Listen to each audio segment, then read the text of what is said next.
यहाँ ये 3 चीजों को पढ़िए।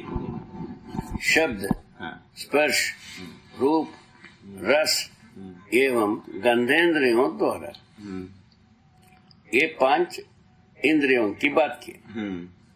शब्द, स्पर्श, रूप, रस, गंधेंद्रियों द्वारा आहार, आहार रूप में, निद्रा रूप में, है ना, भय रूप में, मैथुन रूप में होने वाली सभी तृप्तियों इंद्रिय है। इंद्रिय तृप्ति इसका नाम जो सामयिक है ना, जो सामयिक। ठीक है, ये वाली ठीक है, एक हो गए। इसके अगले वाला वित्तेष्णा, उत्तरेष्णा, लोकेष्णा तथा समाधान से प्राप्त तृप्ति की बौद्धिक तृप्ति संज्ञा है। ठीक है ना, जो दीर्घकालीन या दीर्घ परिणामी होते हैं। ये दीर्घकालीन होते हैं, दीर्घ परिणामी होते हैं। हाँ। तो ये जो 3 इष्णाओं के साथ हम उपकार करते हैं, मानव चेतना में होता है, मानव चेतना में गण्य हो। सही है। अच्छा, इसमें केवल लोकेशना के आधार पर उपकार करते हैं, वो देव चेतना कहलाया। हाँ। ठीक है ना, केवल समझ तो उतना ही है। हाँ। मानव चेतना में ही समझ उतना ही है, देव चेतना में ही समझ उतना ही है। उपकार करने में अंतर। ये तीनों इष्णाओं के साथ मानव चेतना में उपकार होता है। हाँ। देव चेतना में केवल लोकेशना के साथ उपकार होता है। दिव्य चेतना, दिव्य मानव में तो केवल येषणा से मुक्त होकर के उपकार होता है। येषणा के लिए होते ही नहीं। मानव चेतना में ही विषयों के लिए हम उपकार नहीं करते हैं, जागृति के लिए उपकार करते हैं।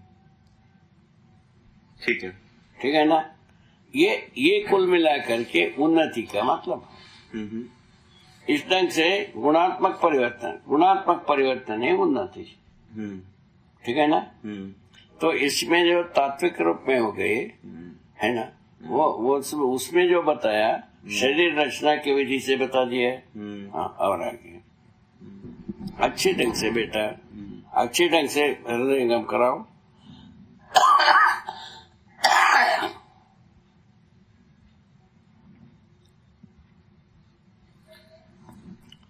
ये तो समझ में आ गए ना। ये जो येषणा का परिणाम, येषणाओं में गुणात्मक परिवर्तन होना दीर्घकालीन विधि। हाँ, दीर्घकालीन का क्या मतलब जो मानव चेतना से दिव्य चेतना में जो पहुंचने की जो बात है, वो जितने में गुणात्मक परिवर्तन की बात है, ये जो दीर्घकालीन तृप्ति के आधार पर वो शनै शनै ये ईष्णा के आधार पर जो वो ईष्णा के साथ हम उपकार करने की जगह में हम उपकार के जगह में पहुंच जाते हैं। यही गुणात्मक परिवर्तन। ठीक है ना। और आगे ठीक है। और उसके बाद लिखा है कि संबंध मूल्य मूल्यांकन उभय तृप्ति ही मूल्य मूलक विधि से जीने का प्रमाण है ना। ठीक है। जिसमें निरंतर सुख की संभावना दिखने लगती है। जैसा ही हम शुरू किए एक व्यक्ति, तो इसमें सुख की संभावना सीखी। परिवार में यदि पूरा लोग जिए, ज्यादा सुदृढ़ हुआ। पूरा मानव जाति यदि चल दिया, वो अपने आप से अभयता तक पहुंच गए। अच्छा, ठीक है। तो उस अर्थ में कहा है उसको। बहुत आसान गेम है जो हम स्वयं जिए। परिवार के सब जीवे ऐसा इच्छा होता ही है। परिवार सब जिए, अड़ोस पड़ोस जीवे ऐसा इच्छा होता ही है। अड़ोस पड़ोस के साथ स्वयं जीवे, तब जो पूरा गांव घर शहर ऐसा जीवे, ऐसा हो जाती है। यदि ये जीना बन जाता है, सारा धरती के मानव जिए। बोलिए सर, अपने आप से फैलता है और प्रभाव भी फैलता है, अपेक्षा भी फैलता है। ठीक है ना। प्रभाव भी फैलता है और अपेक्षा भी फैलती है। प्रभाव शब्द को जैसा हम जो जीते हैं उसका प्रभाव वातावरण बनाता है कि नहीं। जैसे आपका जीना मेरे ऊपर प्रभाव करता है। पहले ये बताओ, आपके ऊपर उनके ऊपर छोड़ दो। हम जो कुछ भी जैसा भी जीता हो, हमारे चारों तरफ उसका प्रभाव होता है कि नहीं? होता है। उसमें से जब हम विधिवत जीते हैं, मानव चेतना में जीते हैं, वो जीव चेतना के ऊपर प्रभाव डालता है। ठीक है। ये बात ठीक है। जैसा प्रभाव डाला, स्वाभाविक है हमारा जैसा जीने के लिए इच्छा होता हो ही जाता है। इसी का नाम है प्रभाव। और प्रभाव माने कितना सोवर है आप इस वस्तु। सुंदर सुंदर सुंदर। प्रभाव जो है वो उसी विधि से जो जीव चेतना में जी रहा है उसको प्रेरणा मिल रही है। हाँ, जीव चेतना के लिए, जीव चेतना में जीता हुआ आदमी को मानव चेतना में जीता हुआ आदमी से प्रेरणा मिलना शुरू कर दिया। अच्छा। एक दिन अपनाने की इच्छा हो ही जाएगी। ठीक है। ऐसा चल रहा है। बहुत सुंदर है बाबा ये तो। ठीक है ना? ठीक है। आगे ये हो गए? हाँ, हो गया ये। आगे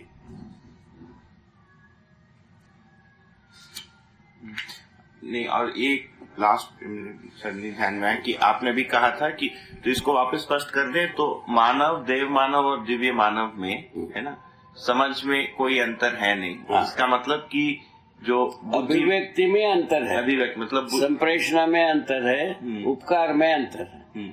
जो देवी मानव जैसा संप्रेषित होता है उसमें उपकार का मात्रा पूरा लगा रहता है।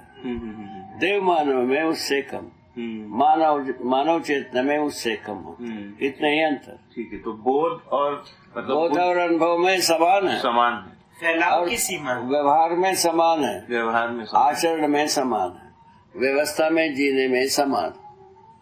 आचरण में मतलब जो मूल्यों का जो निर्वाह है, वही मूल्य चरित्र की जो निर्वाह है उसमें सबके समान। ये होते है वो उपकार में अंतर हो गया। उपकार प्रवृत्ति में अंतर हो गया। ठीक है। उपकार प्रवृत्ति देवी मानव में पूर्ण हो गया, देव मानव में अधिक हो गया, मानव में जो प्रमाणित हुआ न्यूनतम। ठीक। न्यूनतम मात्रा में ही जो संसार में काफी दूर तक पहुंचने की व्यवस्था बन गई। ठीक है ना? और उसके बाद जो है ना उसमें श्रेष्ठता की चले गए, देवी मानव चेतना तक चले गए। उपकार में ज्यादा से ज्यादा उपकार करने की प्रवृत्ति में चलते गए, चलते जाएंगे। ये जो सेकेंडरी होती गई, थर्ड प्रायोरिटी में आ गई, फोर्थ प्रायोरिटी में आ गए, 20वें प्रायोरिटी में ये सुनाए हो गए।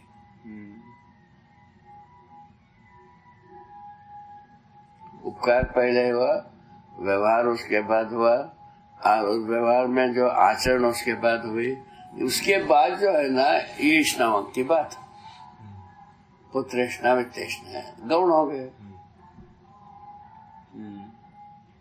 ठीक है ना? ठीक है। प्रायोरिटी चेंज हो गई। हाँ। इसी को हम गुणात्मक परिवर्तन कह रहे हैं, मानव परंपरा। ठीक है। ये मानव चेतना आने के बाद गुणात्मक परिवर्तन क्या है? ये जो ईश्वरों को वो प्राथमिकता में न रखकर कैसे इसको दूसरे तीसरे चौथे प्रायोरिटी में रखकर प्रायोरिटी में उपकार को रखना, ये दिव्य चेतना की बात। ठीक है। इसमें ऐसा है कि है ना, मतलब उपकार जो है वो कम ज्यादा की उपाधि से बस केवल इतना ही है। मानव चेतना, देव चेतना, दिव्य चेतना, समझ बराबर, फैलाव के अंदर समझ, फैलाव के कैपेसिटी, प्रवृत्ति की बात, हाँ, मिलकर के बात। ठीक तो है। बहुत सही है, बहुत सही है। ठीक है। ठीक है। इसमें अलग ये प्रजाति होंगे ऐसा कुछ भी नहीं।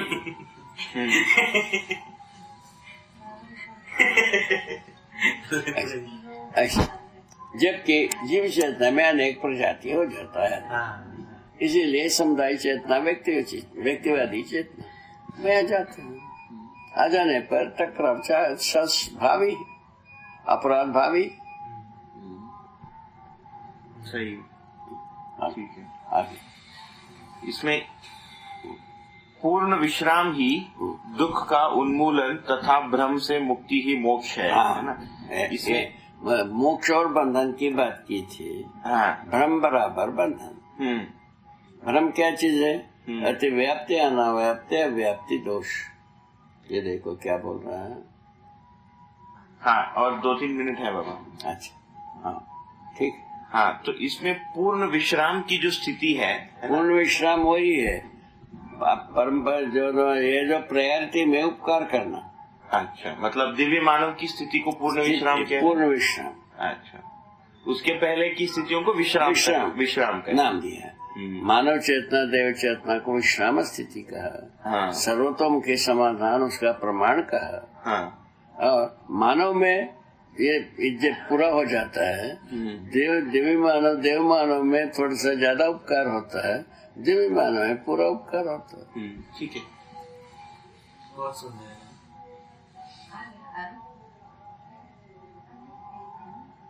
अभी मैं जो है ना, बिना किसी की इसके लिए पराधीनता के हम संसार में ज्ञानार्जन करने के लिए जो क्रम बनाए हैं, ये उपकार विधि है कि नहीं, पूरा है कि नहीं, अधूरा है? आप ही सोच लो। जितना देख पाता हूँ बाबा, लगता है कि पूरा से भी ज्यादा है। हाँ, ऐसे ही लगता है। ये है ही काम। इस ढंग से यदि मन होता है, जब संसार से कुछ लेना ही नहीं है, संसार के साथ केवल उपकार करना है, इसको दिव्य मानव नाम दिया जाए कि नहीं दिया जाए? आप ही बताओ। देना ही पड़ेगा बाबा। ऐसा कुछ नाम नहीं है।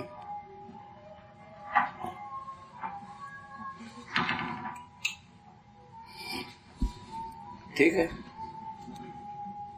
श्री राम उसको बंद कर सकते हैं। हाँ, चेंज कर। क्या चाहिए? मैं उसको क्या रखता हूँ, लिप लिप कर रहा है ना बाबा।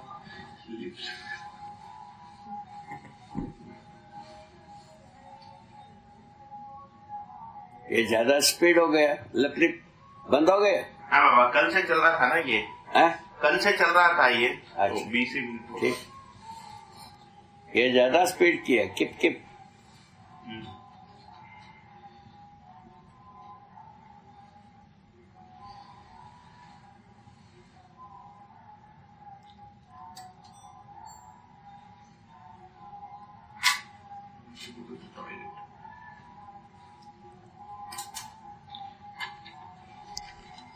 दीदी आप आ जाइए, मैं थोड़ा दूर बैठ जाता हूँ। आप कुछ बात कीजिए बाबा से। नहीं, वो तो साथ में चलता जाएगा। मैं तो वो ट्रांसलेशन के लिए ले आई हूँ। तो बाबा से बात हुई थी। जैसे जैसे करती जाऊंगी, जहाँ जहाँ दिक्कत आएगी वो उसको क्लैरिफाई करती जाऊंगी। ठीक है।